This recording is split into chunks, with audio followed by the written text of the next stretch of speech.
بسم اللہ الرحمن الرحیم۔ مولانا روم علیہ رحمۃ اللہ ارشاد فرماتے ہیں کہ لومڑی کی بزدلی ضرب المثل ہے، لیکن جس لومڑی کی کمر پر شیر کا ہاتھ ہو کے گھبرانا مت، میں تیرے ساتھ ہوں، تو باوجود ضعیف الہمت ہونے کے اس پشت پناہی کے فیض سے اس قدر باہمت ہو جائے گی کہ چیتوں کے ریوڑ سے بھی ہرگز حائف نہ ہوگی۔ شیر پر نظر ہونے کی وجہ سے وہ دلیر ہو جائے گی۔ یہی حال اللہ تعالیٰ کے خاص بندوں کا ہوتا ہے کہ وہ باوجود ہستہ حال، شکستہ تن اور فاقہ زدہ چہروں کے باطل کی اکثریت سے خوف زدہ نہیں ہوتے۔ حضرت جعفر طیار رضی اللہ تعالیٰ عنہ ایک قلعہ کو فتح کرنے کے لیے تنہا اس قوت سے حملہ آور ہوئے کہ معلوم ہوتا تھا کہ گویا وہ قلعہ ان کے گھوڑے کے پاؤں کے سامنے ایک ذرہ کے برابر ہے۔ قلعے والوں نے خوف سے قلعے کا دروازہ بند کر لیا، کسی کو بھی سامنے آنے ہی کی ہمت نہ ہوئی۔ بادشاہ نے وزیر سے مشورہ کیا کہ اس وقت کیا تدبیر کرنی چاہیے۔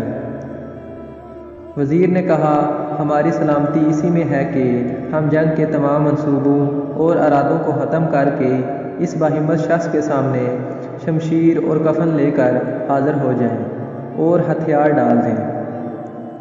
بادشاہ نے کہا کہ آخر وہ تنہا ایک شخص ہی تو ہے، تو پھر ایسی رائے مجھے کیوں دی جا رہی ہے؟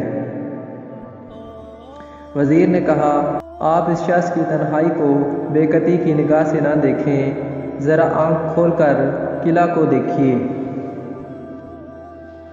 کہ سیماب کی طرح لرزاں ہے، اور اہل قلعہ کو دیکھیے کہ بیڑوں کی طرح گردنیں نیچی کیے سہمے ہوئے ہیں۔ یہ شخص اگرچہ تنہا ہے، لیکن اس کے سینہ میں جو دل ہے وہ عام انسانوں جیسا نہیں۔ اس کی عالی ہمتی دیکھیے، اتنی بڑی مسلح اکثریت کے سامنے تنہا شمشیر برہنہ لیے کس ثابت قدمی اور فاتحانہ انداز سے اعلان جنگ کر رہا ہے۔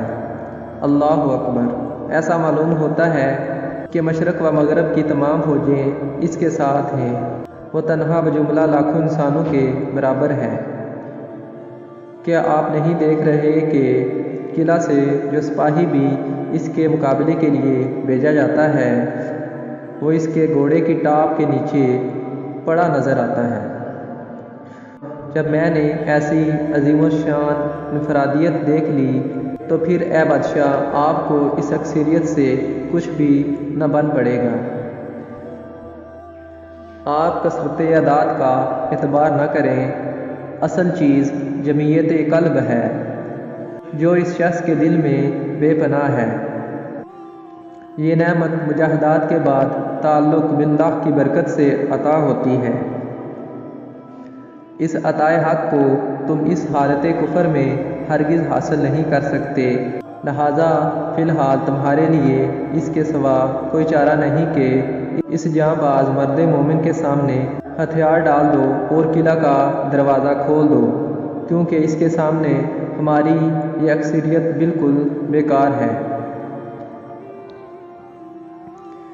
نگاہ مرد مومن سے بدل جاتی ہے تقدیریں، جو ہو ذوق یقین پیدا تو کٹ جاتی ہیں زنجیریں۔